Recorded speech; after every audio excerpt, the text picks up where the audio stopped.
Hello.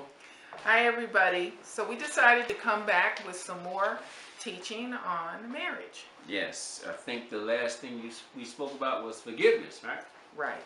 And a very serious component inside of a good marriage is trust. Right. It is trust. Now, a lot of times people get trust and forgiveness mixed up.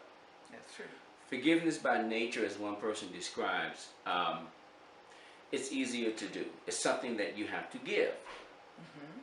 Where trust is just the opposite. It's something that has to be earned. Very good. Okay. Because where you can forgive a person really quickly, but to build that trust takes time. Forgiveness is given rather quickly, where trust, you can't rush it. Right. You can't, just because it happens. Now, there are some components that is very important to a relationship in order for it to grow deeper. Forgiveness is one part, as we mentioned, but trust has to be strong if you're going to have a serious If you're going to build a relationship. Yes. So we want to talk about 3 ways you can build trust Right. in your marriage. The first is stop picking at the scab. If there's been an incident in your relationship, an incident in your marriage that has caused you some pain, Right. You've hurt the other partner, Mm-hmm. that's mentally challenging Yes. for a person to completely forget what they saw. Right. So you have to make a decision to let go of the past and not hold it as a barrier between you. Right. The pain should subside as you stop bringing it up and stop picking at what happened before. Maybe a similar incident comes up. And if you keep bringing it up, it's like opening a scab. Right. So, Right. Now, another thing you want to do, if you are the offended party, you do not want to play games, because the things that you say, the words that you use are extremely important for this trust process to happen. Okay. If I offended you, don't hold what I did in the past over my head. right. Tell me how you feel. Tell me, this made me feel this way, or this made me feel this way. I felt like. Right. Don't bring up the past incident, because again, that goes back to what you just said. That's ripping off that scab again. Right. Right. And so don't play the blame game. Mm-hmm. Words are important. Right. Allow the other person to explain themselves. Right.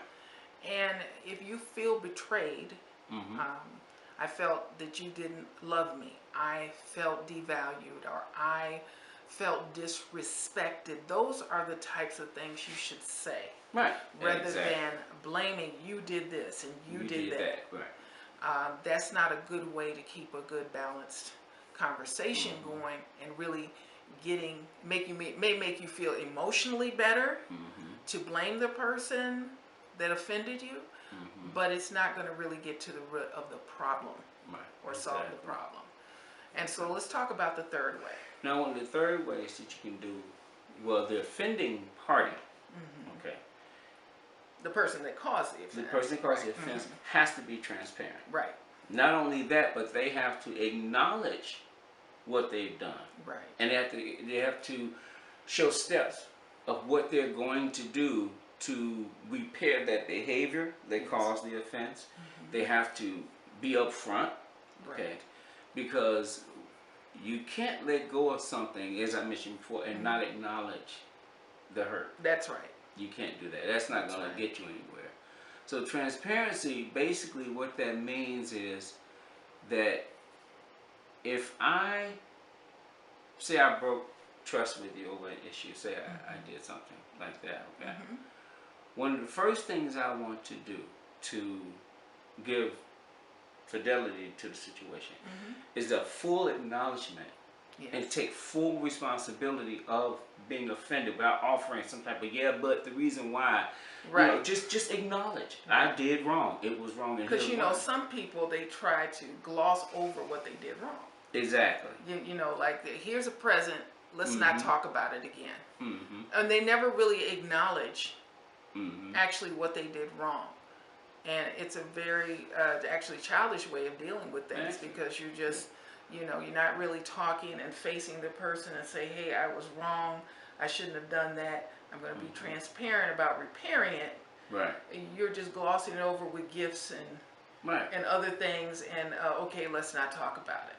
See, because as the offending party, it's my job to acknowledge what I've done. Absolutely. Without, again, trying to make a whole bunch of excuses. I have to make you feel. These are some of the things you have to do to build that trust. Right. You have to know that I know what I did wrong. Yeah, exactly. Exactly. You have to feel comfortable with that. And the person that's the offender can't just be appeasing you to keep you quiet. No, because that's no more than repairing the surface of something. Right. It's like patchwork. Patchwork, which is always what they do here in Chicago, which why we don't have these potholes where they just it's a process. Patch it over. It's a process though, because when they do that kind of thing, when they say, okay, we're going to repair the street, it's inconvenient. It doesn't feel good. No. But in the end, you're going to be able to ride smoothly. Over the streets. Over the streets. No potholes in this relationship, right? Right, exactly. So. All right, bye. Bye-bye. Till next time.